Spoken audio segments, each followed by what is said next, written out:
بابا او بابا بابا 3 دن رہ گئے ہیں قربانی والی عید میں، ہمیں بھی گوشت ملے گا نا بابا؟ بابا کہنے لگے ہاں ہاں کیوں نہیں ملے گا، بالکل ملے گا۔ بچی کہنے لگی بابا لیکن پچھلی عید پر تو کسی نے بھی ہمیں گوشت نہیں دیا تھا، اب تو پورا سال ہو گیا ہے گوشت دیکھے ہوئے بھی۔ بابا نے کہا نہیں شازیہ، اللہ نے ہمیں بھوکا تو نہیں رکھا نا میری پیاری بیٹی، ہر حال میں اللہ کا شکر ادا کرنا چاہیے۔ ڈاکٹر صاحب قربانی کے لیے بڑا جانور لے کر آئے ہیں اور ماسٹر جی بھی تو لے کر آئے ہیں نا، ہم غریبوں کے لیے ہی تو قربانی کا گوشت ہوتا ہے، امیر لوگ تو سارا سال گوشت ہی کھاتے ہیں۔ خیر، آج عید قربان پر مولوی صاحب بیان کر رہے ہیں کہ قربانی میں غریب مسکین لوگوں کو نہیں بھولنا چاہیے، ان کے بہت سارے حقوق ہوتے ہیں۔ شازیہ کا باپ بھی نماز ادا کر کے گھر پہنچ گیا۔ گھنٹہ بھر انتظار کرنے کے بعد شازیہ بولی کہ بابا ابھی تک گوشت نہیں آیا۔ بڑی بہن رافیہ بولی چپ ہو جا شازی، بابا کو تنگ کیوں کر رہی ہو؟ وہ چپ چاپ دونوں کی باتیں سنتا رہا اور نظر انداز کرتا رہا۔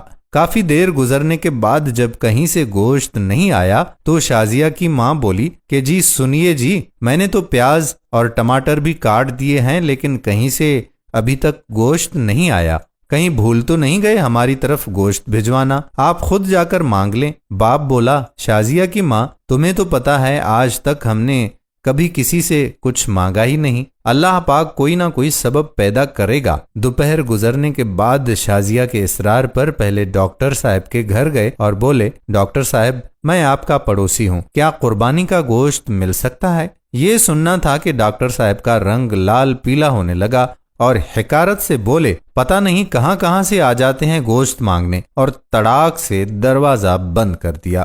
توہین کے احساس سے اس کی آنکھوں میں آنسو آ گئے اور بوجھل قدموں سے چل پڑا۔ راستے میں ماسٹر جی کے گھر کی طرف قدم اٹھے اور وہاں بھی وہی دستے سوال۔ ماسٹر جی نے گوشت کا سن کر عجیب سی نظروں سے دیکھا اور چلے گئے۔ تھوڑی دیر کے بعد باہر آئے تو شاپر دے کر جلدی سے اندر چلے گئے، جیسے اس نے گوشت مانگ کر بہت بڑا جرم کر دیا ہو۔ گھر پہنچ کر دیکھا تو صرف ہڈیاں اور چربی۔ خاموشی سے اٹھ کر کمرے میں چلے گئے اور خاموشی سے رونے لگے۔ بیوی آئی اور بولی کہ کوئی بات نہیں، آپ غمگین نہ ہوں، میں چٹنی بنا لیتی ہوں۔ تھوڑی دیر بعد شازیہ کمرے میں آئی اور بولی بابا ہمیں گوشت نہیں کھانا، پیٹ میں ویسے بھی درد ہو رہا ہے۔ یہ سننا تھا کہ آنکھوں سے آنسو گرنے لگے اور پھوٹ پھوٹ کر رونے لگے، لیکن رونے والے وہ اکیلے نہیں تھے، 2 بچیاں اور بیوی بھی آنسو بہا رہے تھے۔ اتنے میں پڑوس والے اکرام کی آواز آئی جو سبزی کی ریڑھی لگاتا تھا، انور بھائی دروازہ تو کھولو، دروازہ تو کھولو۔ اکرم نے 3-4 کلو گوشت کا شاپر پکڑا دیا اور بولا کہ گاؤں سے چھوٹا بھائی لایا ہے، اتنا ہم اکیلے نہیں کھا سکتے، یہ تم بھی کھا لینا۔ خوشی اور تشکر کے احساس سے آنکھوں میں پھر آنسو آ گئے اور اکرم کے لیے دل سے دعائیں نکلنے لگیں۔ گوشت کھا کر ابھی فارغ ہوئے ہی تھے کہ بہت زور کا طوفان آیا، بارش شروع ہو گئی، اس کے ساتھ ہی بجلی بھی ہو گئی غائب۔ دوسرے دن بھی بجلی نہیں آئی، پتہ کیا تو معلوم ہوا کہ ٹرانسفارمر ہی جل گیا ہے۔ تیسرے دن شازیہ کو لے کر وہ باہر کہیں جا رہے تھے تو دیکھا کہ ماسٹر جی اور ڈاکٹر صاحب بہت سا گوشت باہر پھینک رہے تھے جو بجلی نہ ہونے کی وجہ سے خراب ہو چکا تھا اور اس پر کتے جھپٹ رہے تھے۔ شازیہ بولی کہ بابا کیا کتوں کے لیے قربانی تھی؟ وہ شازیہ کا چہرہ دیکھتے رہ گئے اور ماسٹر جی اور ڈاکٹر صاحب نے یہ سن کر گردن جھکا لی۔